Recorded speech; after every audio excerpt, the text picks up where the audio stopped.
Audio Jungle.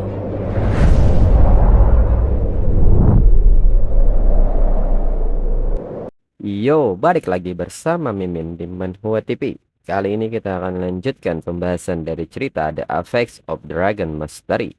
Mimin infokan kembali bagi teman-teman yang ingin menonton video terbaru lebih cepat, silahkan bergabung menjadi member di channel ini dengan biaya 5.000 per bulannya.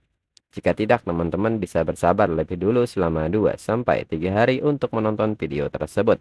Tanpa berlama-lama, yuk kita masuk ke disclaimer dulu.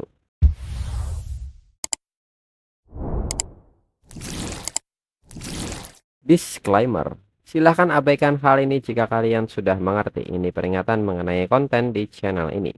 Video ini berisi alur cerita komik yang mempermudah bagi teman-teman untuk mengetahui isi ceritanya dan memahami alur ceritanya. Jika ada kesamaan tokoh, tempat, maupun isu yang sedang hangat, itu benar-benar tidak disengaja. Dan peringatan bagi teman-teman untuk tidak mencontoh atau meniru perkataan maupun perbuatan yang tidak baik yang ada di video ini. Karena cerita ini hanyalah fiktif belaka. Jika mengerti, yuk kita masuk ke ceritanya. Jian Ying pun kini mulai serius dan menggunakan senjata lainnya. Jiang Fengyun pun merespon hal ini dan kembali menggunakan skill Shadow Assault Thousand Shadow Soul River. Dan bayangan-bayangan ini seketika maju menyerang Jian Ying. Jian Ying yang memperhatikan serangan ini menyebut bahwa usaha Jiang Fengyun sia-sia. Hingga serangan Jiang Fengyun kini ditahan oleh Jiang Ying menggunakan Water Cold Sword, di mana efek khusus senjata ini mampu menghasilkan kerusakan atribut es dan mengurangi kecepatan gerak target sebesar 30%. Hingga klon Jiang Fengyun pun kini membeku.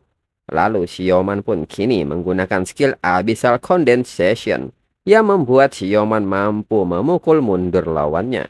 Lalu orang-orang pun tidak menduga ini. Jian Ying dan yang lainnya terlalu kuat. Ini terlalu gila menurut mereka. Bahkan Lu Fan saja belum bergerak. Mendengar hal ini, Jiang Fengyun pun jengkel dan bertanya, bukankah Lu Fan akan bergerak? Namun saat Jiang Fengyun melihat ke arah Lu Fan, nyatanya Lu Fan hanya duduk dengan santai di sisi arena. Melihat hal ini, Meng Jia pun sudah tidak bisa menahan emosinya lagi dan mulai bergerak maju masuk ke pertempuran. Lu Fan hanya tersenyum melihatnya, karena akhirnya Meng Jia tidak bisa duduk diam lagi. Meng Jia yang masuk pun seketika meminta timnya untuk minggir dari jalannya. Melihat hal ini, Lu Fan pun akhirnya berdiri. Han Jie pun meminta Lu Fan untuk makan ini sebelum naik ke arena. Lu Fan menyebut itu tidak perlu. Setelah penilaian selesai, dirinya akan pergi bersama Han Jie untuk membeli beberapa bahan makanan. Mereka semua akan makan enak malam ini. Han Jie pun bertanya kepada Lu Fan untuk melihat dirinya sendiri. Kapan dirinya pernah tidak memberi Lu Fan makanan dengan baik. Lu Fan pun meminta Han Jie untuk tidak khawatir. Malam ini akan menjadi pesta perayaan.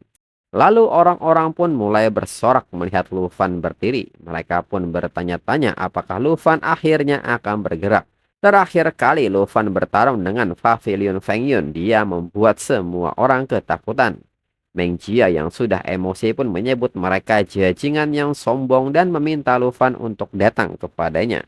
Namun Jian Ying pun merespon hal ini dan mengatakan bahwa Meng Jia harus melewatinya lebih dulu. Dan seketika Jian Ying mengerahkan senjata Water Cold Sword, Blood Berserker Sword, dan Army Breaker Great Sword secara bersamaan. Meng Jia pun menyebut bahwa dirinya tidak tertarik dengan Jian Ying dan menahan serangan Jian Ying. Tidak berhenti sampai di situ, Jian Ying menggunakan Karmic Skyte dan Myriad Blossom untuk menyerang. Namun Jiang Fengyun seketika maju dan mengatakan bahwa lawan Jian Ying adalah dirinya. Di samping itu, Meng Jia pun melihat sebuah gerakan diam-diam dan nyatanya itu Xiaoman yang maju menyerang. Meng Jia pun bertanya apakah Xiaoman pikir Xiaoman layak bertarung dengan dirinya. Jian Ying pun menyebut Jiang Fengyun menyebalkan karena keras kepala. Qiu Qiu pun menyebut bahwa dirinya akan membantu Xiaoman. Namun di saat itu Lu Fan menapuk pundak Qiu Qiu dan mengatakan bahwa itu tidak perlu. Meng Jia ingin berkelahi dengan dirinya, jadi biarkan dirinya yang menghajarnya. Dan mereka semua telah melakukannya dengan cukup baik jika ini adalah pertarungan hidup atau mati yang nyata. Pavilion Fengyun pasti sudah musnah sejak lama. Meng Jia pun merespon ucapan Lufan dan menyebut bahwa siapapun bisa bicara besar. Dan lihat diri Lufan yang bersembunyi di balik wanita. Skill macam apakah itu? Sioman yang menahan serangan ini pun mengatakan bahwa dirinya tidak bisa bertahan lebih lama lagi. Dan di saat itu juga tiba-tiba sebuah serangan datang tepat di muka Meng Jia. Melihat hal ini segera Meng Jia mengambil langkah mundur dan menghindarinya. Dan ternyata Lufan melepaskan serangan Servant Arrow ke arah Meng Jia. Lalu Lufan meminta Jian Ying dan Xiaoman untuk mundur dan lindungi Han Jie beserta Qiu Qiu. Dan hal yang sama juga dilakukan Meng Jia dengan meminta Jiang Fengyun untuk mundur. Dirinya tidak bertanggung jawab jika terkena serangan dari dirinya. Lalu orang-orang pun bertanya apakah Lufan akan memanggil naganya. Namun sebagian orang menyebut jika Lufan memanggil naga itu belum bisa memastikan bahwa Lufan akan menang. Seperti yang mereka tahu bahwa Meng Jia belum pernah kalah. Lalu Meng Jia pun meminta Lufan untuk memperhatikannya baik-baik. Dirinya adalah seseorang yang telah keluar dari perang melawan gelombang binatang. Seorang pejuang sejati. Lufan pun menghadapi serangan ini dengan santai dan saat di udara Lufan mengganti senjatanya dan menanamkan aura Black Dragon ke senjatanya dan melepaskan serangannya. Dengan cepat Meng Jia menahan serangan ini, namun Meng Jia tidak menyangka serangan Lufan cukup kuat. Lalu Meng Jia bertanya bukankah Lufan seorang Dragon Tamer? Mengapa Lufan tidak memanggil naganya? Lufan pun menanggapi hal ini dan bertanya apakah Meng Jia ingin melihat naga. Jika demikian Meng Jia harus benar-benar melukainya lebih dulu. Meng Jia pun merasa diremehkan dan membuatnya marah hingga Meng Jia mengaktifkan skill transformasinya. Su Jing yang melihat perubahan ini pun bertanya kepada Jiang Fengyun apakah ini.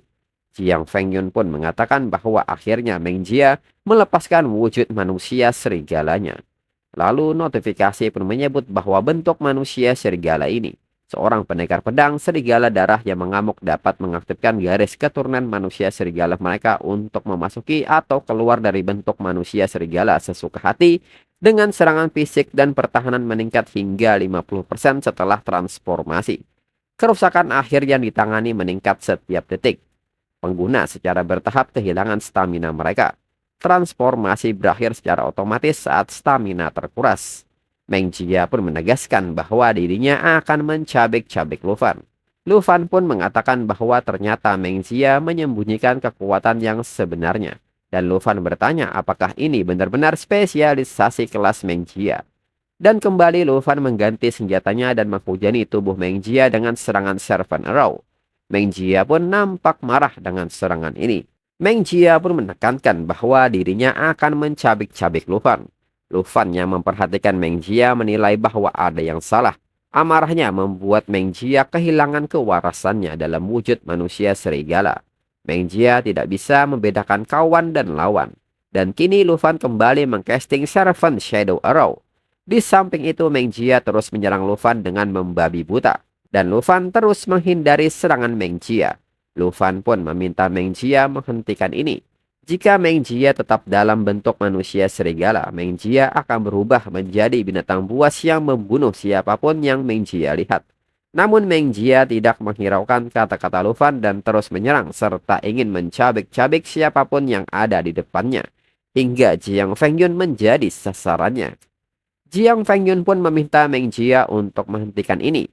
Su Jing pun seketika membuat sebuah pelindung dan mengajak rekan-rekannya untuk mendekat serta meminta maaf kepada Jiang Fengyun karena tidak bisa menyelamatkannya.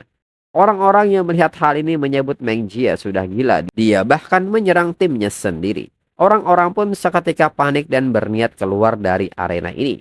Mereka juga bertanya-tanya bukankah guru akan menghentikan ini.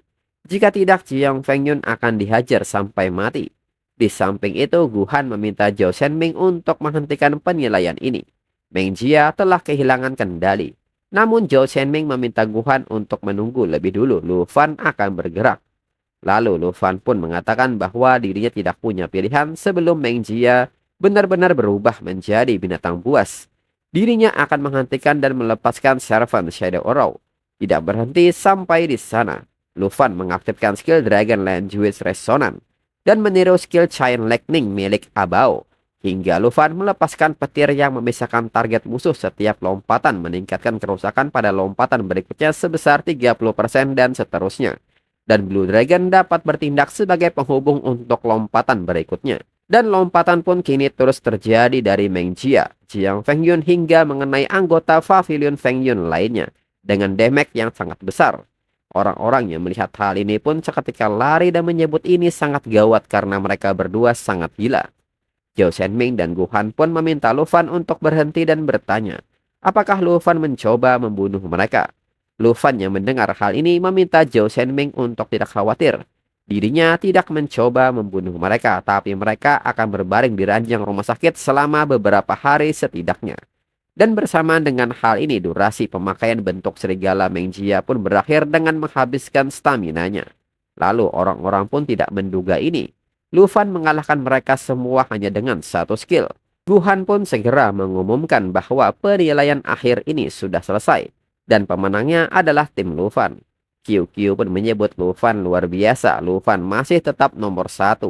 Han Jie seketika bertanya kepada Lu Fan apakah Lu Fan lelah, dan segera mengajak Lu Fan untuk kembali dan mempersiapkan pesta perayaan. Namun Lu Fan seketika malah berbalik dan berjalan ke arah Meng Jia dan yang lainnya. Di saat itu Lu Fan seketika memanggil Xiao Fei untuk datang. Orang-orang yang melihat hal ini bertanya-tanya apakah ini bentuk manusia dari naga hitam besar sebelumnya. Namun sebagian orang menyebut bahwa ini tidak benar. Warnanya bahkan tidak cocok. Mereka pun menyebut gadis naga itu sangat imut dan tidak sedikit dari mereka yang ingin memeluknya. Lalu salah seorang dari mereka ingat pertarungan dua naga antara Lu Fan dan Chen Tianzi. Orang itu pun bertanya apakah Lu Fan memanggil naganya untuk membalas dendam. Dengan ini seseorang akan mati hari ini. Lalu Meng Jia pun bertanya apakah itu naga milik Lu Fan. Dan apa yang ingin Lu Fan lakukan sekarang? Apakah Lu Fan ingin mengambil keuntungan? Ini bukan medan perang. Apakah Lu Fan benar-benar perlu membunuh dirinya? Lu Fan pun tidak menanggapi semua pertanyaan Meng Jia dan meminta Xiao Fei untuk mengaktifkan skill Fountain of Life dan menyembuhkan semua luka lawan-lawannya. Lu Fan pun menyarankan Meng Jia untuk tidak bergaul dengan orang yang buruk di masa depan. Bersama dengan Pavilion Fengyun hanya akan menjatuhkan Meng Jia. Meng Jia pun kesal mendengar kata-kata ini dan menyebut bahwa dirinya tidak terima atas dasar apa dan mengapa dirinya melawan binatang buas setiap hari. Dirinya berlatih keras. Dirinya lah yang memecahkan rekor promosi tercepat ke peringkat 3 di pasukan Bloodclad Army. Dan Lu Fan hanya seorang mahasiswa biasa. Dan Lu Fan bisa mengalahkan dirinya dengan mudah. Ini benar-benar tidak adil. Lu Fan pun menanggapi hal ini dan menyebut bahwa dirinya mengerti.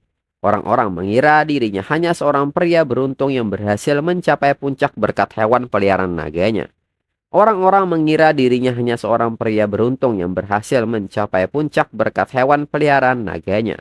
Tapi dirinya memanfaatkan setiap kesempatan, mencurahkan hatinya untuk membesarkan setiap hewan peliharaan naganya dan terus-menerus menghadapi tantangan yang lebih kuat. Usahanya tidak kurang dari usaha Meng Jia. Xiaoman pun menambahkan bahwa Meng Jia tidak mengerti. Lu Fan memiliki jasa militer dari utara yang jauh dan Lu Fan memiliki lencana emas dari pasukan Griffon. QQ juga menyebut bahwa Lu Fan mendapatkan persetujuan dari salah satu dari 3 tetua negara naga. Jika Lu Fan mau, dia bahkan bisa memobilisasi seluruh pasukan Bloodclad Army. Meng Jia pun kaget mendengar lencana emas pasukan Griffon ini. Jiang Fengyun pun juga kaget dan bertanya bagaimana ini mungkin. Lu Fan baru terdaftar selama setahun sama seperti mereka. Lalu orang-orang pun menyebut salah satu dari 3 tetua negara naga adalah pengawas pertempuran. Ujian nasional ini memang berbeda. Itu menyebabkan kegemparan besar di negara Taiki. Mungkinkah keributan di kerajaan Taiki ada hubungannya dengan Lu Fan? Orang-orang juga menyebut bahwa mereka pikir itu sangat mungkin. Pangkat lencana emas pasukan Griffon lebih tinggi dari komandan Bloodclad Army. Lalu Zhao Shenming pun mengatakan bahwa sepertinya tidak ada yang terluka dan segera mengajak Gu Han untuk pergi. Lalu Lu Fan pun meminta Meng Jia untuk tidak khawatir. Dirinya tidak akan menyalahgunakan kekuatan dirinya untuk mengganggu Meng Jia. Teruslah bekerja keras, setidaknya sesuaikan kekuatan Meng Jia dengan posisi Meng Jia 7. Dan setelahnya Lu Fan pun pergi. QQ memberitahu Xiaopei bahwa mereka akan makan enak, sedangkan Xiaoman meminta Han Jie untuk bergerak lebih cepat. Dirinya sudah tidak sabar menunggu pesta perayaan. Lalu Su Jing pun kini ingin membantu Jiang Fengyun berdiri, namun Jiang Fengyun menghentikannya dan mengatakan bahwa dirinya bisa berdiri sendiri. Lalu Meng Jia yang menatap rencananya menyadari bahwa dirinya lah yang skillnya tidak sesuai dengan statusnya. Lalu malamnya setelah pesta perayaan, Lu Fan menyebut bahwa masakan Han Jie selalu sempurna. Dirinya sangat puas. Suatu ketika Han Jie mengetahui dari gulungan yang diberikan Wuxian, makanan akan terasa lebih lezat dan babnya jauh lebih kuat. Namun di saat Lu Fan bersiap masuk kamar, Lu Fan pun kaget mendapati Jian yang tertidur di kasurnya. Dan ini membuat Lu Fan sangat kaget. Lu Fan pun bertanya-tanya dalam pikirannya mengapa Jian Ying ada di tempat tidurnya dan berpakaian seperti itu. Dirinya pasti sedang berhalusinasi. Dirinya seharusnya tidak memakan sepiring jamur itu. Lu Fan pun bertanya-tanya apakah masakan Han Jie ada yang salah. Dan untuk episode selanjutnya tunggu minggu depan lagi. Sekian dan terima kasih.